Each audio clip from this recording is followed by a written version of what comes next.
अस्सलाम वालेकुम। आज हम मोल्ड का एक और पार्ट एनालाइज करने जा रहे हैं, लेकिन पहले लाइक और सब्सक्राइब ज़रूर कीजिए।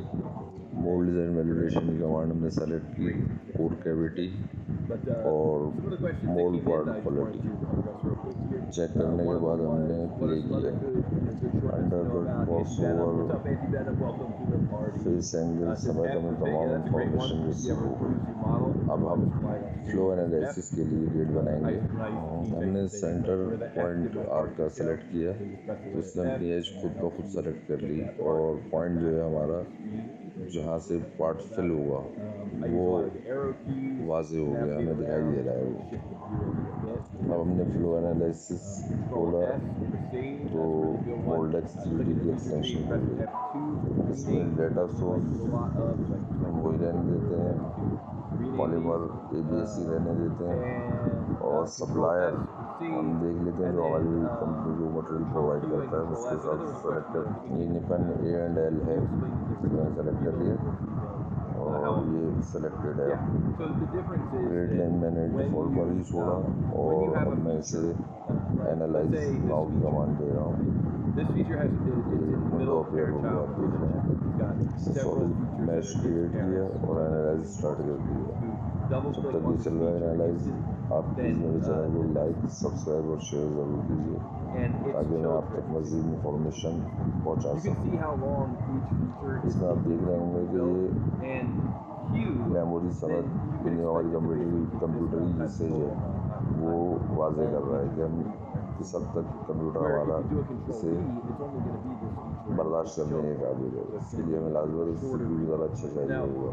जब रिज़ल्ट खुलेगा तो हम इसमें देख सकते हैं कि हम पार्ट को जब डिज़ाइन करें मोल्ड को तो उसमें हमें किन किन चीज़ों का ख्याल रखना होगा। हमारे एयर वेंट कहाँ होंगे, वेल्ड लाइन कहाँ आएंगी, उस हिसाब से हमारी पार्टिंग लाइन्स बनेंगी। ये सब चीज़ें हमें इस एनालाइज के बाद वाज़ेह हो जाएंगी कि हमें क्या मोल्ड किस तरह से डिज़ाइन करना चाहिए। ये आप देखें कि विंडो कंप्लीट हो गई है। अब मैं फ्लो डिस्प्ले पे क्लिक करता हूँ, ये पार्ट दिखाई दे रहा होगा आपको, फिल हुआ होगा। इसमें मुख्तलिफ फील्ड है जो हमें दिखाई दे। मैं नंबर ऑफ इंटरवल्स को इंक्रीज़ कर देता हूँ 20 से 2000 पर। अब इसे एनिमेट करता हूँ तो आप देखें कि ये फ्लो दिखाता है लेकिन बहुत फास्ट कि हम इसे देख नहीं पाते। एयर ट्रैप को मैंने चेक किया तो देखें आप जहाँ जहाँ एयर ट्रैप होगी इसने तमाम एरियाज़ को मेंशन कर दिया है कि इन एरियाज़ पर हमें वेंट चाहिए होंगे। मोल्ड डिज़ाइन करते वक्त हमें ये चीज़ लाजमी देखना होगी। अब मैं वेल्ड लाइन्स बहुत माइनर है तो इसलिए हमें पार्टिंग लाइन में ज़्यादा इश्यूज़ नहीं आएंगे वेल्ड लाइन्स की वजह से। बाकी आपने देखा कि नंबर ऑफ फ्रेम इंक्रीज़ करने पर इसने कह रहा है कि 1 to 100 हम फ्रेम जो है वो एडिट कर सकते हैं। लिहाजा मैं इसे मैनुअली रीडिंग थोड़ी थोड़ी इंक्रीज़ करता हूँ जिसमें आपको मोल्ड फ्लो होता हुआ दिख जाएगा कि पार्ट किस तरह फ्लो हो रहा है। अगर हम गेट इस जगह रखते हैं तो पार्ट किस तरीके से फ्लो करता है वो दिखाई दे रहा है। पार्ट किस जगह पे पहले पहुँचेगा मटेरियल, किस जगह बाद में, हीटिंग का प्रोसेस क्या होगा, मेल्ट किस तरीके से होगा, कूलिंग टाइम क्या होगा, सब हमें दिखाई दे रहा है।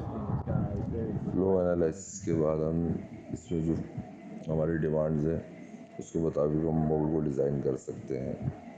मेरी एक दूसरी वीडियो में मैंने तमाम जो पार्ट्स मोल्ड के लिए ज़रूरी होते हैं वो मैंने मेंशन किए थे। बाकी ये कि अगर आप मुझे लाइक और सब्सक्राइब शेयर करते हैं तो मैं इंशाल्लाह कोशिश करूँगा कि आगे और मज़ीद बेहतर वीडियोज़ बनाऊँ।